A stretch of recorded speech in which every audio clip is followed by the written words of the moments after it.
अयोध्या में राम मंदिर की इफ्तिताही तकरीब में हिस्सा लेने वाले चीफ इमाम डॉक्टर उमर अहमद इलियासी के खिलाफ फतवा जारी किया गया है।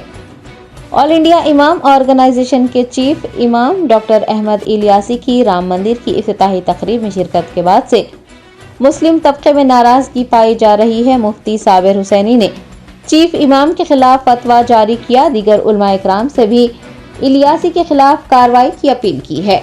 दूसरी जानिब उमर अहमद इलियासी ने फतवा जारी किए जाने पर अपना रद्द-ए-अमल जाहिर करते हुए कहा है कि वो किसी मुस्लिम मुल्क में नहीं रह रहे हैं, वो फतवे को चैलेंज करेंगे।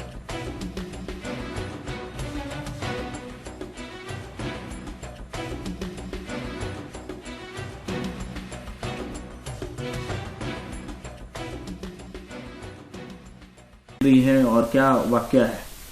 देखिए, मैं राम जन्मभूमि ट्रस्ट के द्वारा मुझे निमंत्रण मिला, ऐसे चीफ इमाम होने के नाते मुझे जाना के लिए।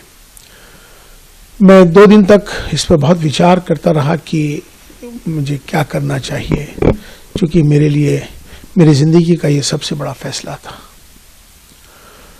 मैंने फिर फैसला ये लिया कि मुझे जाना है आपसी सौहार्द के लिए, अपने देश के लिए, राष्ट्रहित में। ये मैंने फैसला लेते हुए मैं अयोध्या चला गया।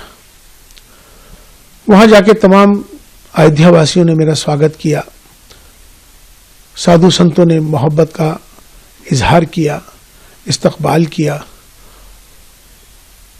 वहां से मैंने अपना एक पैगाम, जो कि पैगाम मोहब्बत, मैंने वहां से दिया। वो पैगाम मोहब्बत जो था, मैंने उसमें कहा कि हमारी सबकी जातियां जरूर अलग हो सकती हैं, हमारे पंथ जरूर अलग हो सकते हैं, हमारे इबादत करने की तरीके, पूजा पद्धति अलग हो सकती है, हमारे सबके धर्म जरूर अलग हो सकते हैं, लेकिन हमारा जो सबसे बड़ा धर्म है इंसान और इंसानियत का है। और हम भारत में रहते हैं, हम सब भारतीय हैं। आओ हम सब मिलकर भारत को मजबूत करें, भारतीयता को मजबूत करें, राष्ट्र सर्वोपरि है। ये पैगाम मोहब्बत जैसे ही दिया, देश के तमाम सारे चैनलों पर, तमाम सोशल मीडिया पर ये मेरा वायरल हो गया। वायरल होने के बाद उनको सबको ये मालूम हो गया कि इमाम साहब, चीफ इमाम साहब वहां पहुंच गए और उन्होंने ये फतवा जारी कल किया है। वैसे तो मुझे 22 जनवरी की शाम से ही तमाम मेरे नंबर्स पर अलग अलग जगहों से मुझे धमकियां आने लगी, मेरे खिलाफ नफरत अंगेज माहौल बनाने लगे, मेरे खिलाफ उन्होंने जो अब शब्द जो कहने के होते हैं वो कहे, तमाम मुझे अलग अलग जगहों को, मुझे, मेरे परिवार को तमाम बहुत सारा बुरा भला कहा जाने लगा। इसी बीच में कुछ फोन्स कॉल आए जिनको मैंने रिकॉर्ड कर लिया है, उनके नंबर्स, जिन्होंने मुझे जान से मारने के लिए, मुझे बहुत ज़्यादा तकलीफ देने के लिए जो इस तरह के फ़ोन आए, वो भी फ़ोन आए, माफ़ी के भी फ़ोन आए। तो लास्ट में कल रात को ही एक फतवा जारी हुआ है, जिनका नाम है मुफ्ती साबिर हुसैनी कासमी, जो शख्स एक इंस्टीट्यूट चलाते हैं मुफ्तियों का, जिनका मुफ्ती क्लासेस के नाम से उनका चलता है। मैं उनको जानता नहीं हूँ, मेरी उनसे कोई जानकारी नहीं है, लेकिन ये सोशल मीडिया के माध्यम से, वो तमाम देश भर के इमामों के माध्यम से मेरे पास अलग अलग जगहों से फतवा आना शुरू हो गया था।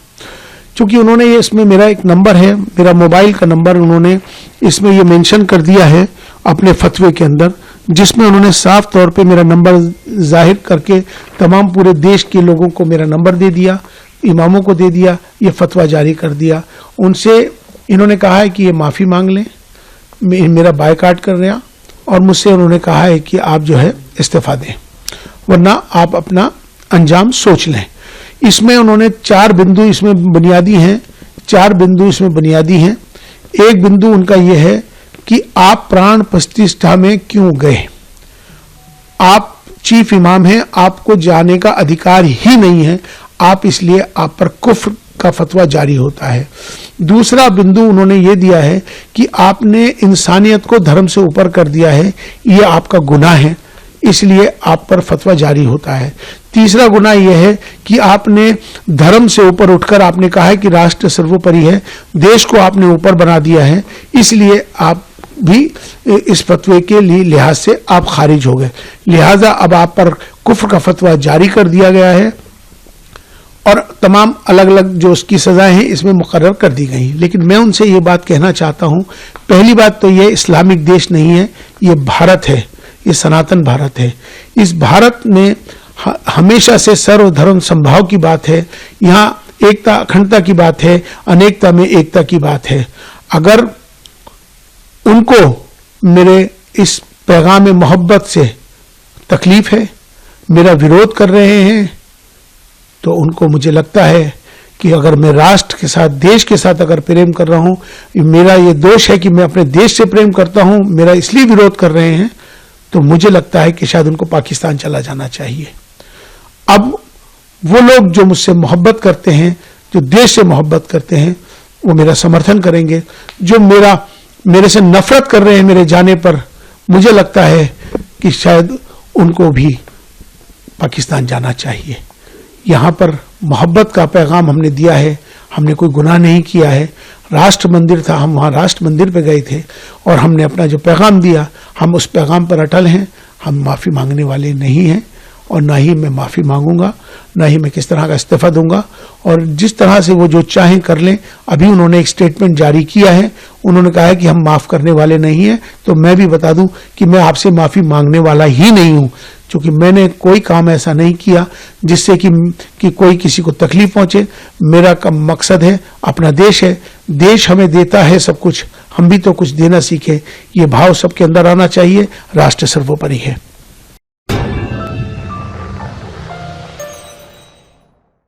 Germanton super speciality hospital, doctor Mir Jawad Zar Khan, senior experienced orthopaedic surgeon, bone fracture, joint replacement, hip replacement और स्पाइन सर्जरी कामयाबी से अंजाम दे रहे हैं। इसके अलावा neuro surgery, cardiology, gynaecology, dental, general medicine, dialysis और फिजियोथेरेपी जैसे शोबाजात में इंतहाई कामयाबी के साथ वाजबी फीस में इलाज किया जा रहा है। शेयरिंग और प्राइवेट रूम्स, अस्पताल में 24 घंटे MRI, CT scan, 2D digital x-ray, ultrasound, operation theatre, ICU और लैब की सहूलत दस्तयाब है। आपकी उम्मीदों के ऐन मुताबिक Germanten super speciality hospital, pillar number 150, Attapur, Hyderabad.